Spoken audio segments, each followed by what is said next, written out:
Yo, what's up guys? Brendan Wolf here, bringing you another matchup guide video. This one's going to be against K'Sante, a very popular top laner right now, especially with weak side being more popular with the ADCs getting buffed. So you're probably going to see him a lot more often. So jumping right into the game, I'm going to let this play out a bit because in this game I actually get killed first, so unfortunate. But we're actually taking Grasp in this lane. So we have Grasp, we have Demolish, Conditioning, Unflinching, Presence of Mind, and Alacrity. Now, I do think that you can take Conquer in this lane and it's fine, but I like Grasp here because K'Sante has a very strong early game. So now he's got Ghost, and I am taking Flash and Teleport, which I do not have. So what we're really looking for is to take trades. It's okay for us to get pushed in by K'Sante, but preferably, we really just want to get to level 6, and we want to get to our Divine Power Spike. Once we have Divine, we can really just do whatever we want. And you'll see later on in the game why we're taking Grasp, because it'll make us more powerful split pushing with the Demolish proc, which you could go Conquer and take Demolish as well. So we're going to be looking to just trade off Vitals, and it's a little bit scarier to trade off of him because you want to hit the Vital and then get away as fast as possible, right? Because his Q has a decent range. So what a lot of K'Santes do that I've noticed is they'll wait for you to Q at the Vital, and then they'll throw down their Q as well. So usually I try to weave it. When I see him Q a minion wave, that's when I want to take my Q and try to go in on him. So we're trying to use our movement speed to basically dodge that. We're going to get this wave pushed in. We're going to hit level 2. And obviously we don't have Flash because of the early game here, but we're going to look for any type of trade potential, get him low, and then we're going to look to always stun off of his empowered Q. Trying to stun off the W doesn't work because even if you hit the stun while he's loading up the W, he'll still move afterwards wherever he is putting his W's direction. So still just looking for some trades is a good one. And Grasp also gives us more heals, so it keeps us alive too. So we're kind of waiting for him, and he knows that we have parry up too, so it's a little bit interesting because it's a game where we want to play. This is very similar to, he's very similar to the Aatrox lane. He's very similar to the Riven lane. Anybody who has dashes, like how K'Sante does, you want to play off the dash. And when his dash is down, that's when you can look for more opportunities to take trades. So obviously he gets a shield when he dashes, and also it's the movement that's going to help him avoid getting hit by Vitals, getting hit by your parry, and so on and so forth. So we're really looking to play off of that. Now notice how much healing I just got. And this is at level 4 once I hit the Vital. That's another 67 plus another 67, so it keeps me alive. Now I'm holding on to my parry. We get the parry there, and then we're able to get the kill. So this is why I like to take Grasp in this lane. You'll see I've been very low this whole lane. I actually changed my mind basically. I say, okay, I'm going to stay and try to hit some Vitals and try to get my HP back. So right now we're sitting at 250 HP. So we're going to grab 2 Vitals here. This first one is actually going to heal us for, I believe it said 67. So we've got Grasp up, ready to go. We're going to take this with the Empowered E. 250, we're back up to 415. He brings us back down to 250. We're able to sneak in one more Vital, keep our HP just, at the same spot, and we really wanted to get that next Vital trade. Now, in this situation, I probably would have gone for it regardless because he did not have his E out, but instead he goes for the W empowered Q, and we're able to get the kill. Now, we still don't have our Flash up because we made the decision to play in the mid lane in the early game. And we lost that. So we're still kind of at a weird angle here because at level 6 he could still look for a play. We're going to take the Sheen first to help with the procs with Grasp because they go hand in hand, right? So now though, we do have a little bit of a level advantage. So now we can look to be a little bit more aggressive, but we want the wave to push slowly so that we can hit level 6 first. So getting a little bit of help here, which is nice, but I don't think we do anything actually. So don't really get anything out of it. I do lose some HP, and really the play here, I can either reset or go for the shove. So we're going to go for the shove. We're going to get that shoved in. So this is a little bit sketchy now because I was not able to get the wave shoved in, but I can look for those Grasp heals. There's another 80 HP that I get back. I can look for those every 4 seconds. Grasp is back online, and I can go for the heals that I will get from Grasp along with the heals that I'm going to get from using my Q. So I'm really playing this very slow. I'm not being very aggressive here. I'm really just playing the pokes and trying to keep my HP high because he's just very hard to trade with. Grab this back into the lane. But it's so interesting because he is a tank, and Fiora does seem to do well against him once you get Divine, but he can snowball early against you. It's very impressive. I've lost this lane before, and I've seen other Fiora players lose this lane before. He's a very interesting champion. He's very strong. Very strong for a tank, and usually tanks do terrible against Fiora, but a little bit different now too because they can get Bramble. So, and obviously, assuming that a Cassante would rush Bramble against you as well, makes it a little bit more scary, and that's why you're kind of playing it a little bit more slow and just going for those heals. Because if we can take those Qs and hit the Vital and then run away with our movement speed, then we can take untradeable damage, basically. We can do damage to him and get heals, and he has no way of trading back as long as we're playing it slow and patient.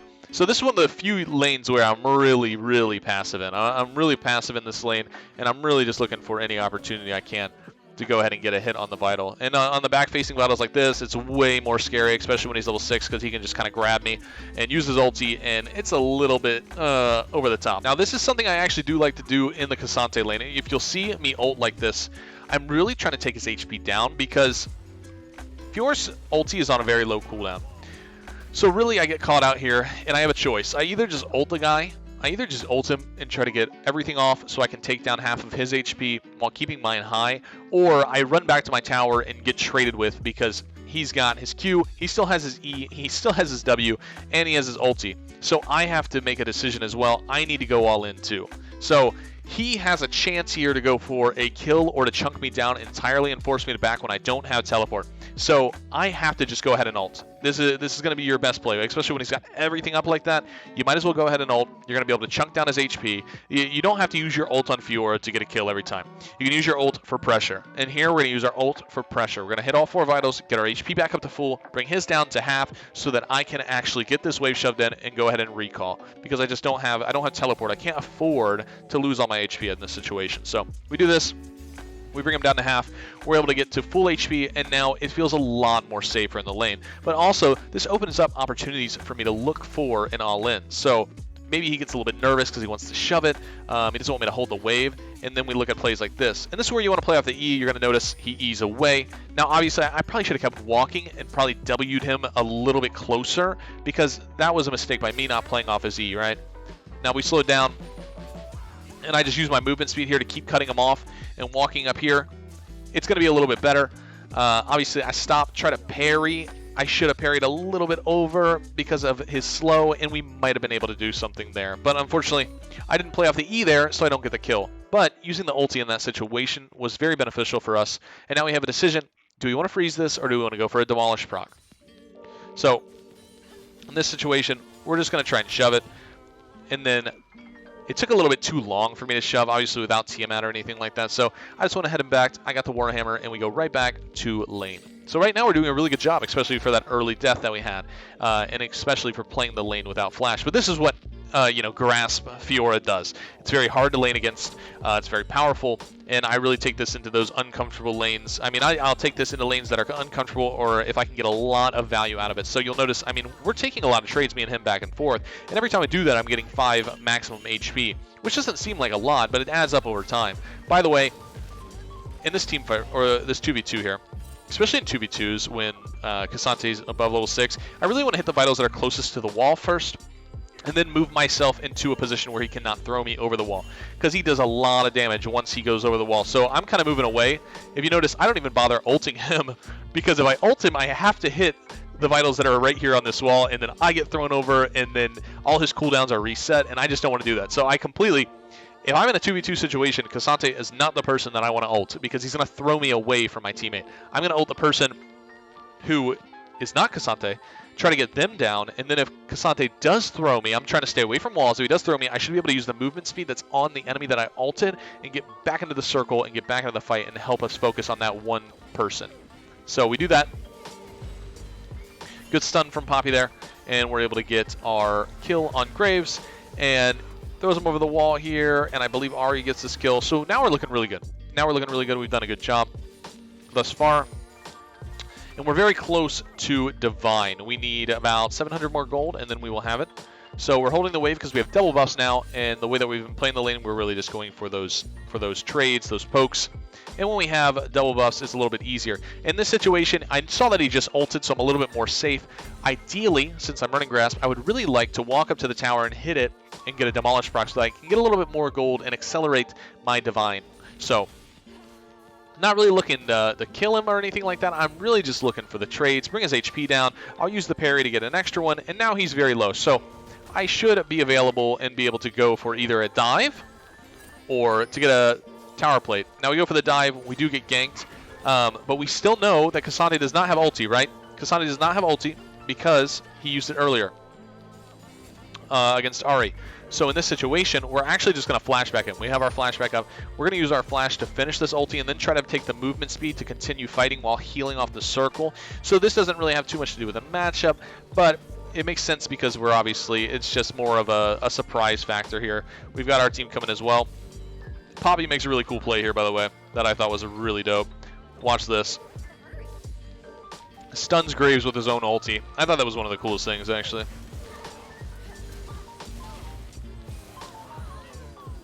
So now at this point, we've played the laning phase slow, we played it accordingly, and now we have Divine. So this is where you'll notice where Grasp and Divine go together really well, and we're able to do a lot of damage to Cassante with the pokes, but also, because we heal so much with both of these items together, we can actually just go for Demolish procs and walk right up and let him auto-attack us. It does not matter. We can walk right in, go for a Demolish proc, get some gold, and he really can't stop us. So boom, that's 175 gold. That is another 175, and we're not really taking, we're taking some damage, but watch when we hit a vital, we just use the ult for pressure, and we're healing back up, and it just scares them away, right? So it's perfect. So I could use the ulti there to run away. I could use the ulti to re-engage because I do have Divine now, so that's, you know, I'm strong now. So I can really just walk into the tower anytime that he doesn't have ulti like that and just get some plates for free. I mean, plates are worth 175 gold, which is just insanely massive, and we just want to go for it. I'm going to try again, maybe.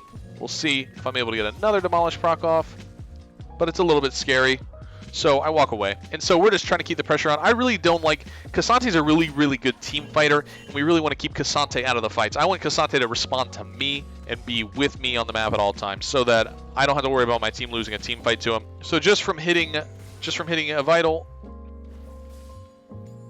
massive damage. So obviously there's no reason to chase it. There's no reason to chase it. We've been playing a very patient play style. We have a 450 gold bounty. We don't want to lose that to anybody that could carry the game like Kaisa or Graves or even Anivia, really. So just going to let him run away with the ghost. That's a 210 second cooldown. We're going to keep that pressure on, make Cassante respond to us. So boom, get a Demolish proc. So it feels really good for split pushing. I mean, we have the tower there, and then we can kind of just chill. Just putting the pressure on, using our ult for pressure again. We're walking up, we're hitting the tower, and we can just take the tower. I'm really, like I said, not even fighting him. I am just going for this, and then but you'll get to see I'm healing so much every time that I hit a vital. I use my parry because obviously that's just more of an intuition thing. Obviously, if you are standing closer to his tower, that's his opportunity to ult you, especially if I just use mine. So he's probably going to ult me right now to try and throw me in that tower so that I take some tower shots so he has an opportunity to kill me and get the shutdown. So we're just going to parry automatically. Even if he doesn't ult, we'll Q the other way so that he will throw us back into the lane instead of into the tower. So we get out of that without getting rid of our bounty. And we're going to continue on this same path. I really don't want a team fight. I would rather just stay in the side lane and keep this pressure on, make Cassante keep responding to me. I don't want Cassante in team fights because I know that he can pop off. Now, if I have to be there, I have teleport to get there. So here I am. And, by the way, Grasp and Divine is just pretty strong, to be fair. I mean, you'll see we'll just run these people down, essentially.